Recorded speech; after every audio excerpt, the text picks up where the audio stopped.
Morning students, कैसे हैं आप लोग? उम्मीद है सभी ठीक ठाक होंगे। हम लोग अपनी सीरीज के अंदर ट्रिग्नोमेट्री चैप्टर कर रहे थे और आज हम एक्सरसाइज 8.2 करेंगे अम्बेडकर क्लासेस के अंदर। तो आइए शुरुआत करते हैं। और इसकी शुरुआत जो है वो मैं आप लोगों को साइन टेबल से करवाऊंगा। सबसे पहले इस एक्सरसाइज को करने के लिए साइन टेबल आपको आना चाहिए। इससे आसान एक्सरसाइज पूरी 10वीं क्लास में नहीं है। अगर आपको साइन टेबल याद है तो आपके लिए बहुत बड़ी बात नहीं, सवाल करना बड़ा आसान है। देखो मैं आपके लिए पहले टेबल बना देता हूं। देखिए यहाँ पर क्या होगा, sine cos tan sec cosec sec और कॉस। यहाँ पर क्या होने वाला है, 0 डिग्री, 30 डिग्री, 45 डिग्री, 60 डिग्री और 90 डिग्री। ठीक है बच्चों, याद करने के लिए केवल मेरे हिसाब से तो केवल 2 जगह की वैल्यूज आप याद कर लीजिए, बाकी की आपको जरूरत ही नहीं है। जैसे अगर आप साइन को ऐड कर लेते हो, किसको? साइन को। तो साइन की वैल्यू याद रखो बेटा, 0 से 1 की तरफ इंक्रीज होती है, 0 से 1 की तरफ इंक्रीज होती है। तो देखो साइन 0 0 पे 0 ही होता है। अगर 1/2 की बात की जाए तो 1/2, 45 पे 1/2, √3/2 और यहाँ कितना होगा 1। कॉस के लिए इसका उल्टा चल दो, कॉस के लिए उल्टा 1, अगला कितना होगा √3/2, अगला कितना होगा 1/2 और 0। अब इसके बाद आपको tan की याद होनी चाहिए, क्योंकि साइन की याद थी, उसी का उल्टा कॉस में आ जाता है। उस साइड से लिखना शुरू कर देते हैं हम। tan के लिए याद होना जरूरी है। tan 0 पे कितना होता है 1, फिर कितना होता है 1/√3, फिर कितना होता है सॉरी यहाँ पे 0, यहाँ 1, फिर यहाँ क्या होता है √3 और यहाँ क्या होता है 9।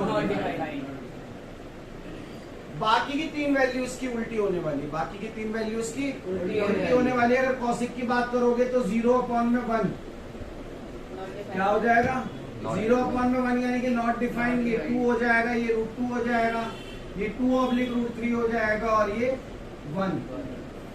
देख लो जो भी वैल्यू यहाँ पर थी हमने क्या करा बच्चों, उसका उल्टा कर दिया। इसको देखो सेम चीज यहाँ पर 1/1 1 होगा, ये 2/√3 हो जाएगा,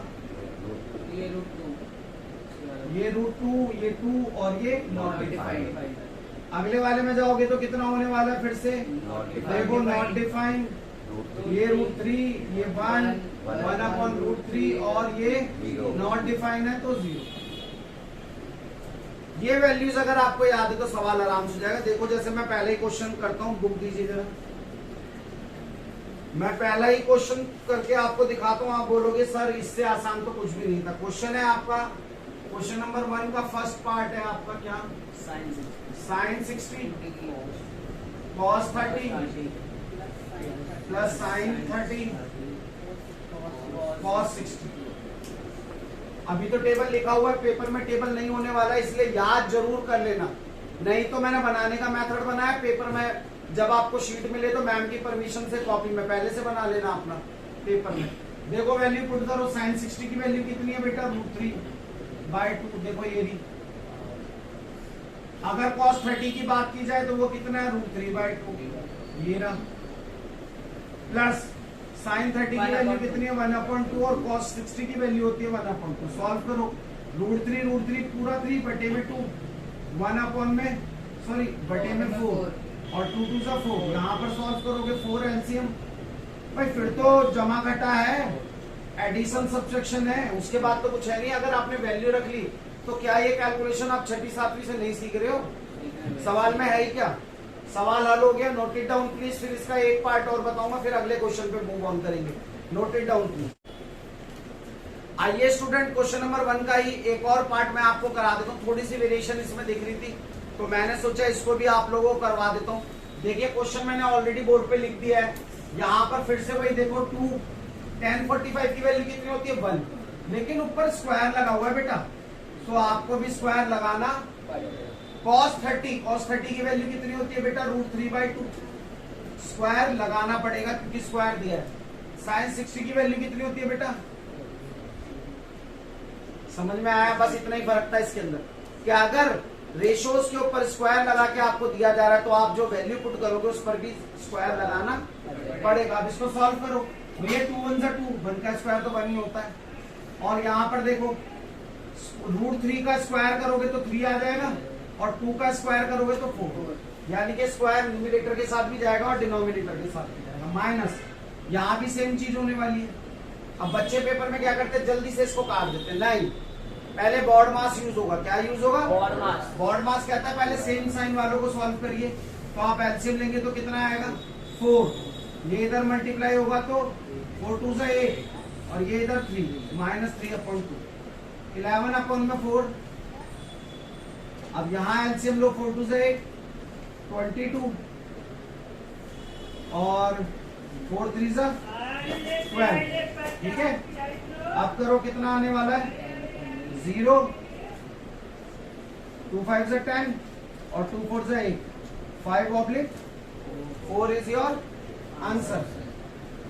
अगर यहाँ पर एक बार और चेक कर लेते, कहीं मुझसे भी कोई गलती तो नहीं हो गई, ओवर कॉन्फिडेंस में देखते हैं। 4 1 से 4, 4 2 से 8, और 3 1 से 3, तो ये आ गया आपका 8 और 3 कितना होगा 11, 11/4। एलसीएम लोगे तो कितना आने वाला है 4 2 से 8, यहाँ मल्टीप्लाई करोगे 22, यहाँ मल्टीप्लाई करोगे 4 3 से 12। सर ऊपर गलती हो गई, 3/4 आना है, उधर 2 लिखा हुआ है आपने स्क्वायर की वजह से, स्क्वायर 2 4।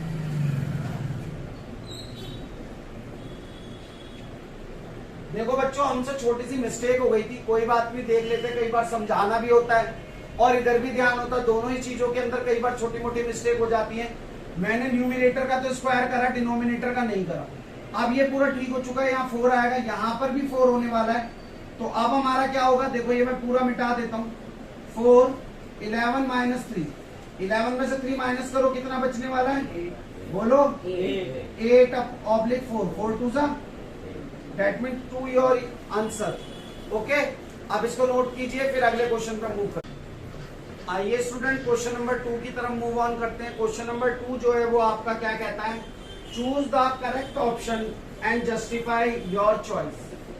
क्वेश्चन नंबर 2 में आपको एक क्वेश्चन दिया हुआ है, क्या 2 10 30, 1 प्लस में 10 स्क्वायर 30।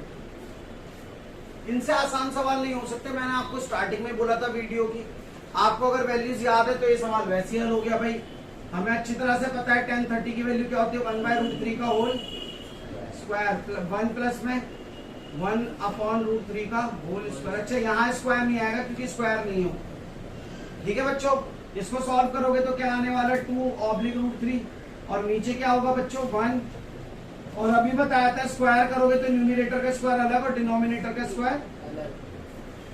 भाई √3 का स्क्वायर करोगे तो पूरा 3 आने वाला है। आगे बढ़ते हैं, देखिए 2/√3, नीचे एलसीएम लोगे तो कितना आएगा 3, और ये इधर मल्टीप्लाई 3 1 जा 3, और ये 1 1 जा। आगे सॉल्व करते हैं बच्चों, 2/√3 इनटू में ये 3 और 1 कितना हो जाएगा 4, तो ये रेसिप्रोकल होके जाएगा तो 3/4 आने वाला है। कितना आने वाला है 3/4। अब एक चीज देखो, यहाँ पर एक चीज समझने की आपको जरूरत है कि कोई भी नंबर है, 9th क्लास में आपने सीखा था कि अगर उसको तोड़ना है तो वो रूट्स में टूट जाता है। यानी कि अगर 3 को तोड़ना है तो √3, अगर 5 को तोड़ना है तो √5, 7 को तोड़ना है √7। तो यहाँ पर भी 1 3 में कितने √3 है 2, तो 1 से 1 कट जाएगा, 2 1 2, 2 2 4, क्या बचा बेटा √3/। अब ये जो वैल्यू है, ये ऑप्शन में देखने से पहले आपको एक बात बता दूं कि ये वैल्यू sin 60 की भी होती है और cos 30 की भी, दोनों की वैल्यू यही होती है। ऑप्शन में जो दिया होगा वो हमारा आंसर होगा। क्या दिया है sin 60, यहाँ पर sin 60 है, तो देखिए हमने यहाँ पर तो sin 60 लगा दिया। मान लो पेपर में वो ऐसा कर दे, ऑप्शन ए दे sin 60, ऑप्शन बी दे cos 30, तो उसको तीसरा ऑप्शन कंपलसरी ये देना पड़ेगा कि बोथ ए एंड बी, क्योंकि दोनों ही वैल्यूज, दोनों ही थीटास पर साइन और कॉस की वैल्यू ये होती है। तो इस बात को ध्यान रखना, ये मैनिपुलेशन छोटा सा करेगा और आप बोलोगे भैया क्वेश्चन पता नहीं कैसा आ गया, ये तो उठा ही नहीं, या मेरे समझ में तो इतनी IQ इतना दिमाग आपका चलना चाहिए कि अगर किसी एक वैल्यू को दो रेशियोज पर हम यूज कर सकते हैं तो ऑप्शन भी उस हिसाब से बनाए जा सकते हैं। ओके, समझ में आया होगा? नोट इट डाउन प्लीज, फिर अगला पार्ट करें। स्टूडेंट्स, आप लोगों के लिए दूसरा क्वेश्चन मैंने लिख दिया। क्वेश्चन नंबर फर्स्ट का सेकंड पार्ट तो मैंने अभी नहीं कराया है, मैं करवा रहा हूं आपको फोर्थ पार्ट। सेकंड पार्ट भी बताऊंगा, लेकिन पहले फोर्थ को सीखो। मेन मेरा यहाँ टारगेट है कि वैल्यू को रखकर सॉल्व किस तरीके से करना है। सॉल्व करना आपको वैसे तो पहले से आता है, एडिशन सब्ट्रैक्शन ये आपको पता है, लेकिन फिर भी थोड़ा सा समझा देते हैं। चलिए, sin 30 की वैल्यू कितनी होती है बेटा? 1/2 प्लस tan 45 की 1 माइनस cos 60 की कितनी होती है? देखो sin 60 की वैल्यू होती है √3/2। और जब मैं टेबल बना रहा था मैंने बोला था 3 ऊपर के याद रखो आप।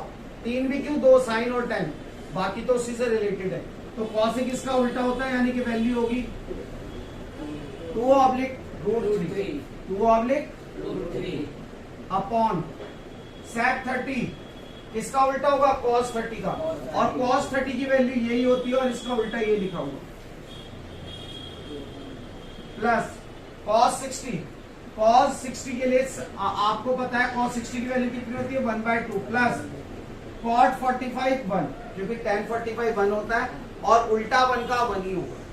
वैल्यू आपको ऐसे याद होनी चाहिए। मैं दोबारा से बता देता हूँ, मेन बेटा वैल्यू रखना है, सवाल मुश्किल नहीं है, मेन वैल्यू है। वैल्यू पे आप फोकस कर लो, आपका सवाल 90% ठीक हो जाएगा। क्योंकि मैं नहीं समझता 10वीं में अगर आप लोग हो तो आपको जमा घटा गुणा भाग में कोई दिक्कत होने वाली है। सब्ट्रैक्शन, एडिशन, मल्टीप्लिकेशन, डिवीजन ये आपको आता होगा। चलिए, पहले साइन की वैल्यू 1/2, tan की वैल्यू 1, कॉसिक की मैंने बोला भैया जब √3/2 साइन की होती है तो उसका उल्टा लिख दो। कॉसिक के लिए तो लिख दिए। सेक कॉस का उल्टा होता है।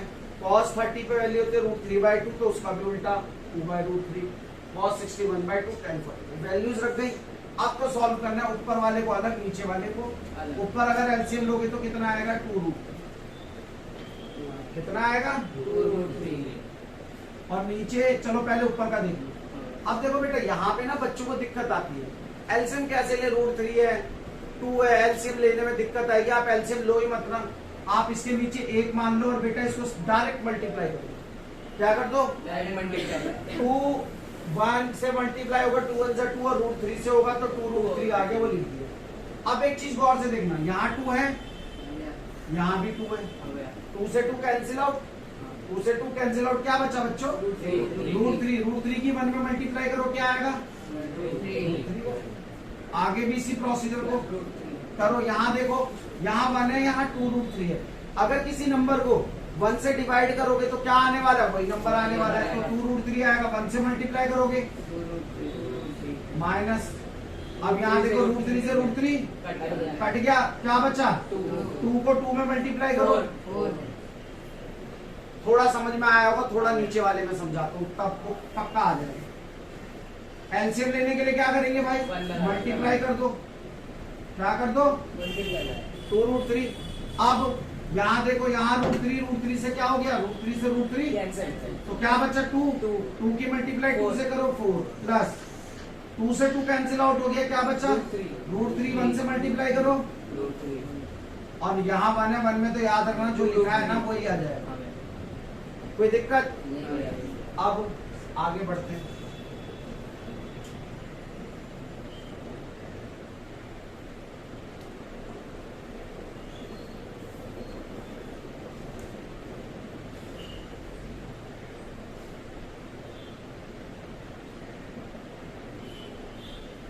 क्या करा बच्चों मैंने? भाई नीचे था, अपॉन में था, उल्टा होके ऊपर जाएगा, रेसिप्रोकल होगा तो ये कैंसिल आउट हो गया। बचा क्या?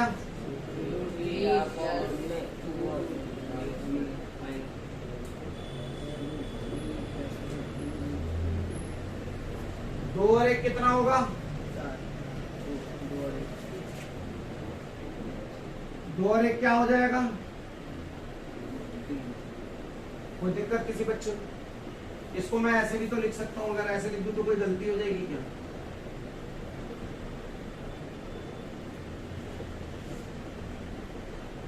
अब हमें साफ दिखाई दे रहा है रैशनलाइजेशन होगा। 9वीं में आपने रैशनलाइजेशन सीखा है, जिन बच्चों को नहीं आता उनके लिए मैं करके दिखाऊंगा, जिनको आता है बहुत अच्छी बात है, जिनको नहीं आता सीखिए। चलिए, रैशनैलिजेशन में कुछ नहीं है, केवल जो यहाँ पे प्लस का साइन है उसको चेंज कर कर ऊपर नीचे मल्टीप्लाई कर दीजिए, उसको चेंज करके ऊपर नीचे मल्टीप्लाई। अगर यहाँ प्लस था तो क्या आ जाएगा माइनस, और ऊपर नीचे न्यूमरेटर डिनोमिनेटर अंश और हर दोनों में गुणा होना है, अंश और हर दोनों में। तो ऊपर देखो दोनों सेम है ना, सेम है, तो क्या आ जाएगा 3√3 माइनस 4 का होल स्क्वायर, क्योंकि भाई दो ब्रैकेट थे, अगर मैं इनको ब्रैकेट बना लूं तो दो ब्रैकेट ही तो थे। और नीचे हमेशा रैशनलाइजेशन में याद रखना कौन सा फॉर्मूला बनेगा, a प्लस बी और a minus b, that means a square minus b square. तो क्या आएगा 3√3 का होल स्क्वायर माइनस 4 का होल स्क्वायर। इसमें फॉर्मूला लगाओ, a का स्क्वायर प्लस b का स्क्वायर माइनस 2 इंटू में a इंटू में b अपॉन में। यहां पर देखो अगर इसका स्क्वायर खोलना है तो कैसे खोलते थे, 3√3 को 3√3 से मल्टीप्लाई करेंगे, क्योंकि स्क्वायर का मतलब है बेस वाले नंबर को ही दोबारा से मल्टीप्लाई कर देना। तो 3 3 सा 9 और √3 पूरा 3, तो 9 3 सा कितना आएगा 27, यानी कि यहाँ आने वाला 27 और यहाँ आने वाला 16।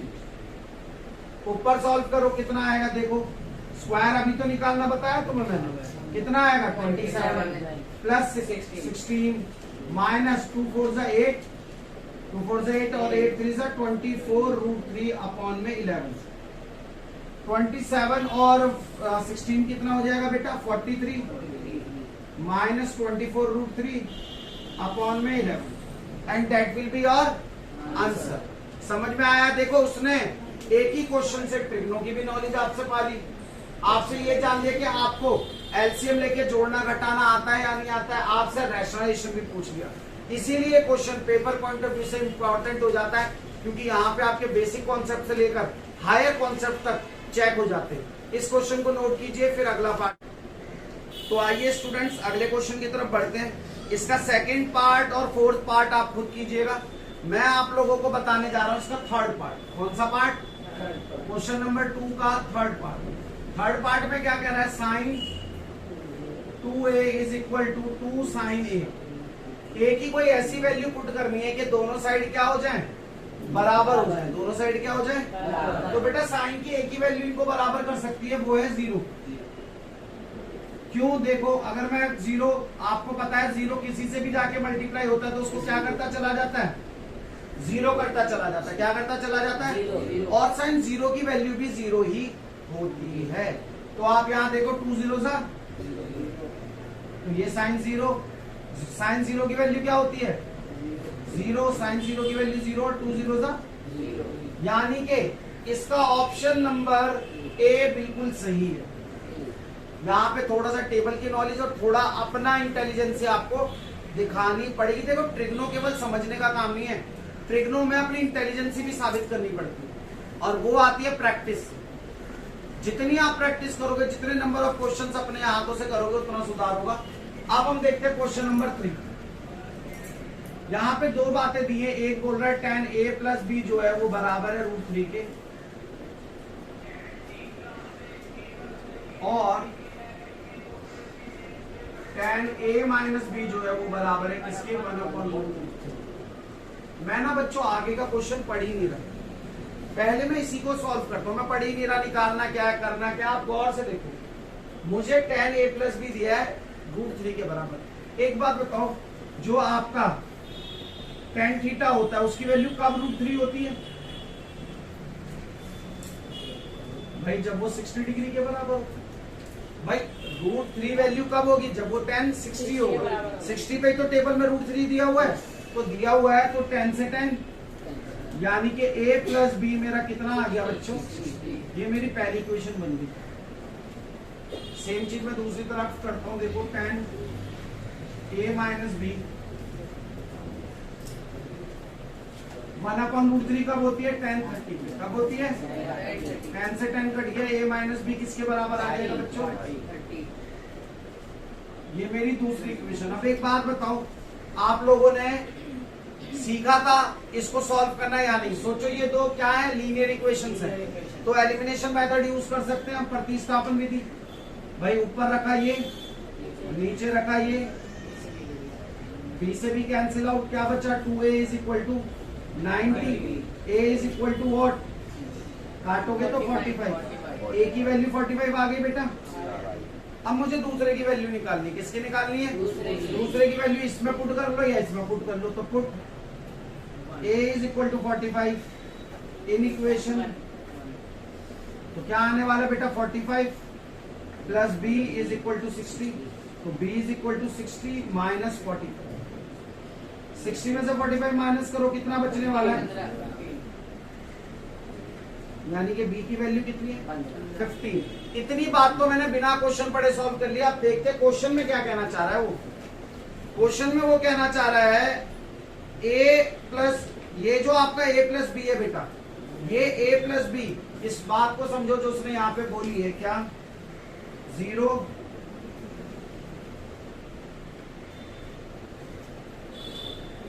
उसने यहाँ पर ये बोला है कि जो a प्लस बी की वैल्यू है वो 0 से तो बड़ी है, 0 से तो बड़ी है, लेकिन 90 से छोटी या बराबर होगी, 90 से छोटी या बराबर होगी। और देखो हमारी जो वैल्यू है ये 45 और 15, आप नोट कर लो 90 से छोटी है या नहीं है, तो हमारी कंडीशन सेटिस्फाइड हो रही है। फिर क्या कह रहा है, a is greater than b, a बड़ा है और b छोटा है, क्या हमारा a बड़ा है और b छोटा है, तो ये कंडीशन भी सेटिस्फाइड हो रही है। फाइंड a एंड b, ये तो हम पहले ही पता कर चुके। बोलो सवाल मुश्किल था, केवल इतनी बात। और पता है ये पेपर वाले का फेवरेट क्वेश्चन है बेटा, important question, very important. Paper वाला इसको और इस क्वेश्चन को बहुत डालता है, बहुत। इसके बाद जो क्वेश्चन नंबर 4 है वो मैं आपके लिए छोड़ रहा हूँ, ट्रू एंड फॉल्स है, आप लोग उसको करिएगा, देखिएगा। अगली वीडियो में मैं इसको डिस्कस जरूर करूंगा, लेकिन मैं चाहूंगा आप पहले इसको खुद से सॉल्व करें, क्योंकि ट्रू फॉल्स तो आपको खुद ही करने चाहिए और समझना भी चाहिए, उससे आपके कॉन्सेप्ट क्लियर होते हैं। बेसिकली ट्रू फॉल्स नहीं है, कॉन्सेप्ट है, ठीक है। इसी के साथ पढ़ते रहिए, अपना ध्यान रखिए, मिलेंगे अगली क्लास के अंदर। उम्मीद करते हैं आपको हमारी ये जो सीरीज है 9th और 10th के पूरे सिलेबस की एनसीईआरटी बुक की आपको पसंद आ रही होगी। फिर भी कोई अगर कमी है तो आप उसको हमें बताइए, उसको हम पूरा करेंगे। और देखिए, इंसान गलतियों का पुतला है, करते करते ही सीखता है। आप बताएंगे, हम वही चीजों को सुधार करते चलेंगे वीडियो के अंदर। इसी के साथ चैनल को लाइक, सब्सक्राइब, शेयर करना ना भूलें। जितना आप लाइक, शेयर, सब्सक्राइब करते हो उतनी हमारी हिम्मत बढ़ती है। जय हिंद, जय भारत। अभी के लिए सायोनारा।